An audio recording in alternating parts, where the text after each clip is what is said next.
मैं आप लोगों को आश्वासित करता हूँ कि यहाँ पर जो मालिक है अगर वो अन्याय करेगा तो अन्याय हम सहन नहीं करेंगे, उसको जेल में डालने का काम हम ज़रूर करेंगे।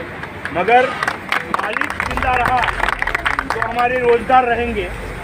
हम इधर काम करते हैं तो भीख नहीं मांगते, वो हमारा अधिकार है। हम पेट के लिए लड़ते हैं, पेट के लिए झगड़ते हैं। ये है वसई विरार का इंडस्ट्रियल जोन। अगर इसे इंडस्ट्रियल जोन कहेंगे तो झोपड़पट्टी किसे कहेंगे, ये लोगों के समझ से परे है। नाला सोपारा वसई विरार के इंडस्ट्रियल जोन भी अजीबोगरीब स्थान पर उपस्थित हैं। कहीं वाखनपाड़ा में तो कहीं वालू में तो कहीं सोपारा फाटा तो कहीं हाईवे पर। जब जी में आया, जहां जी में आया, जिसने भी चाहा इंडस्ट्रियल जोन बना ही दिया। यहाँ वसई विरार में आपको हर 100 फीट की दूरी पर रेसिडेंशियल जोन मिल जाएगा, ग्रीन जोन मिल जाएगा और कमर्शियल इंडस्ट्रियल भी मिल जाएगा। कमाल की नगरी है। मला सर्वात पहिलं प्रशासनाला हे करायचं आहे, या जेवढेही कारखाने इकडे आहेत त्यांची सरकारी दप्तरमध्ये नोंद आहे का, नोंद नसल्यास त्याची तपशील सर्व सरकार दप्तरात घ्यावी, कामगारांची नोंद घ्यावी, कामगाराचा 12 म्हणजे GR प्रमाणे, महाराष्ट्र GR प्रमाणे किंवा केंद्रशासित GR प्रमाणे त्यांना पगार मिळतो आहे का, त्यांना 8 तास 10 तास ड्युटी मिळते आहे का, त्यांना बोनस मिळतो आहे का, त्यांना आरोग्य सेवा पुरवठा मिळतो आहे का, त्यांच्या कामगारांच्या प्रश्नांसाठी कोणी त्यांच्या परिवारासाठी कोणी काय करत आहे का, त्यांच्या मुलाबाळांच्या शिक्षणासाठी कोण विषय आहे का, आरोग्याचा विषय असला तर या शहरामध्ये कामगार दवाखाना आहे का, हॉस्पिटल आहे का, शाळा आहे का, असे अगणित प्रश्न या मीरा भाईंदर वसई शहरामध्ये आहेत। तो आप ये भी जान लीजिए, जब अंधेर नगरी हो और चौपट राजा हो तो टके शेर भाजी टके शेर खाजा जरूर मिलेगा। वही हाल वसई विरार के इंडस्ट्रियल जोन का है, जहां पर कंपनी के मालिकों द्वारा उत्पीड़न भी आए दिन नजर आते रहती है, कभी मजदूरों को लेकर तो कभी काम के बाद पगार को लेकर, लेकिन कोई सुनवाई नहीं।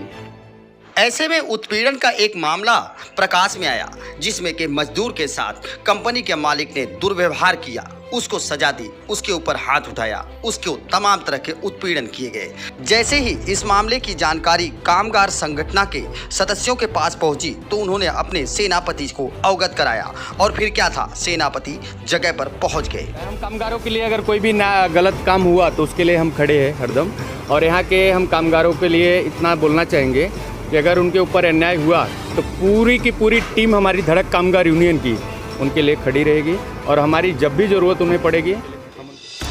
इंकलाब न्यूज़ लाइव, खबरों का एक्सप्रेस। यहाँ पर सभी बब्लू सिंह और सभी जो हमारे साथ आए हैं कामगार मित्र, मैंने भी नौकरी करी है 12 साल, 72 से लेकर 80 तक नौकरी करी मैंने। क्या पीड़ा होती है मजदूरों को मैंने जाना है, मजदूर यूनियन में भी काम किया हूँ। जैसे अभिजीत राणे जी ने, आप लोगों को किसी को मालिक को पीटने का अधिकार तो नहीं दिया है, लेकिन उसको पीटने के लिए कानून ने इतने अधिकार दिए हैं।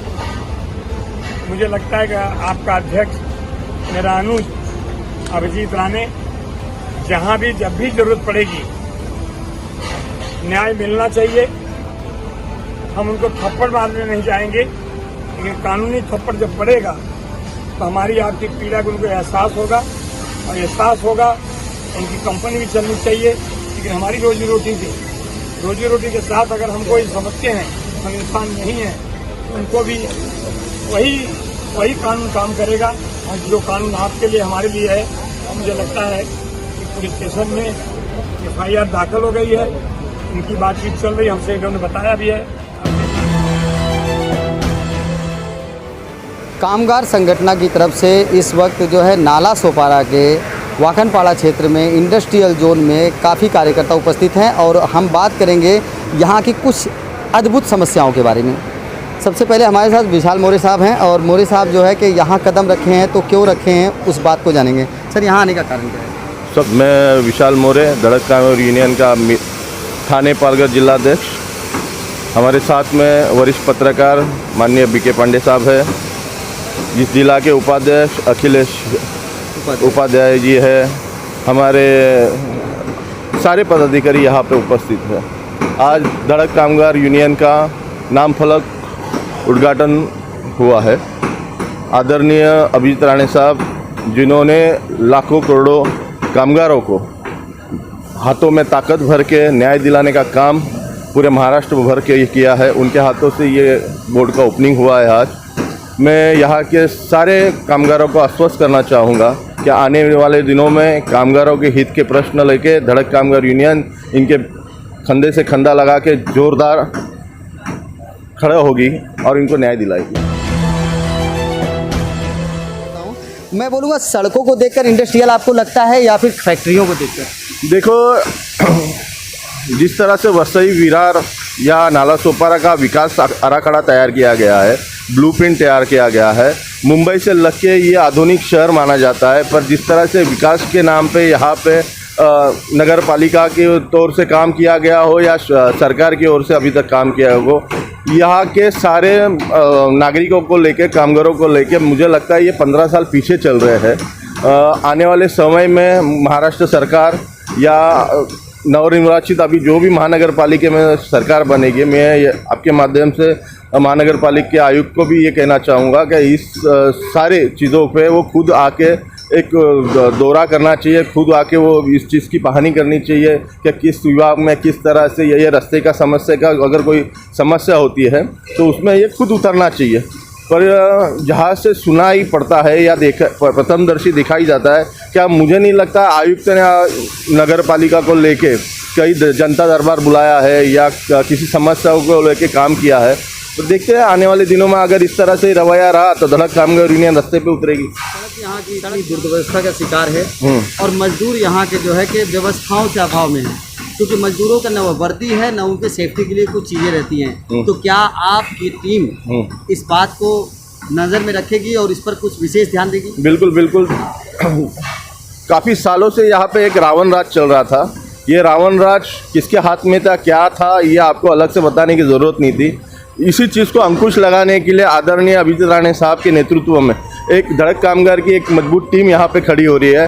जो सवाल आपने कहा कि कामगारों के हित के लिए जीवन बीमा होता है, सेफ्टी के लिए अगर कुछ है, कोरोना के काल में इनके जो हालात हुए हैं उनके ऊपर कुछ बात उठानी है, तो ज़रूरत धड़क कामगार यूनियन ये माध्यम बनेगी इनका, और सरकार के विरोध या प्रशासन के विरोध बड़ी ताकत से कामगारों का लड़ा लड़ेगी। तो ये बोर्ड जो हमारे सामने देख रहे हैं, ये एक चेतावनी भी लग रही है, एक संदेश भी लग रहा है, एक राहत पैकेज भी दिख रहा है और ऐसा लग रहा है मानो एक चिंगारी भड़कने वाली है वसई विरार के महानगर पालिका क्षेत्र में। हो सकता है कुछ व्यवस्थाएं चेंज भी हो सकता है मजदूरों के लिए कुछ बेहतर परिणाम सामने देखने को मिले। जो पत्रकार हैं और क्षेत्रीय रहवासी भी हैं, यहाँ तमाम वर्षों से ये रहते आए हैं और इन मजदूरों के बीच से लेकर राजनेताओं के बीच तक का सफ़र कर चुके हैं। पांडे जी, मैं आपसे सिर्फ ये जानना चाहूँगा, ये आवाज़, ये चिंगारी, ये बोर्ड क्या है? ये तो एक शुरुआत है, अभी एक शुरुआत है, आगे हम बताएंगे कि क्या हो सकता है। हम कामगारों के लिए अगर कोई भी गलत काम हुआ तो उसके लिए हम खड़े हैं हरदम, और यहाँ के हम कामगारों के लिए इतना बोलना चाहेंगे कि अगर उनके ऊपर अन्याय हुआ तो पूरी की पूरी टीम हमारी धड़क कामगार यूनियन की उनके लिए खड़ी रहेगी और हमारी जब भी ज़रूरत उन्हें पड़ेगी हम उनके लिए खड़े रहेंगे। अन्याय तो मजदूरों के साथ साथ कंपनी के फैक्ट्रियों के मालिकों के साथ भी हो रहा है। यहाँ के मालिक फैक्ट्रियों ने तमाम पैसे दे करके इंडस्ट्रीज़ खड़ा किया, मजदूरों को लगा के काम करा रहे हैं, लेकिन न तो उनको सड़क मिल रहा है, न उनको रास्ता मिल रहा है, न उनको पानी पीने का मिला है। यहाँ पर अगर एक भी मजदूर को पीने की व्यवस्था अगर मिल जाती तो कहा जाता कि हाँ, वसई विरार में कुछ व्यवस्थाएं सरकारी महकमे से मिली हुई है, लेकिन मजदूर को अपना पानी भी पीने के लिए या तो ख़रीद के पीना पड़ेगा, किसी चाय की दुकान पर जाके पीना पड़ेगा, या फिर उन्हें कंपनी के अंदर से जो उनको मिल गया कोई भी तरीके से जैसा भी पानी मिल जाए वो पी लेते हैं, लेकिन सरकारी महकमे से उनको कोई लाभ नहीं मिला है। तो क्या कंपनी वालों को भी ये व्यवस्थाएं मिलनी चाहिए, पानी की, बिजली के साथ साथ सड़क की और नाली गटर की? आपका कहना बिल्कुल सही है। आपके माध्यम से मैं ये कहना चाहूँगा कि हमारे जिला प्रमुख श्री विशाल मौर्य जी है, उनसे भी मैं दरख्वास्त करना चाहता हूँ कि ऐसे बहुत से ऐसे विषय है जिसके ऊपर वो ध्यान दे, और मैं इतना ही कहना चाहता हूँ। आने वाला वक्त ही बताएगा कि वसई विरार में क्या धड़क कामगार संगठन कुछ चेंजेस लाती है, बदलाव लाती है या नहीं लाती है। फिलहाल देखते रहिए इंकलाब न्यूज़। अल्ताफ जीवानी के साथ मैं इंकलाब न्यूज़ में अल्ताफ जीवानी। हम ग्राउंड जीरो की रिपोर्ट आपके लिए लाते हैं और लाते रहेंगे। हमारा चैनल देखने के लिए लाइक करें, सब्सक्राइब करें और शेयर जरूर करें, और एक बात और, आप घर में रहिए, सुरक्षित रहिए, अपने और अपने लोगों का ख्याल रखिए।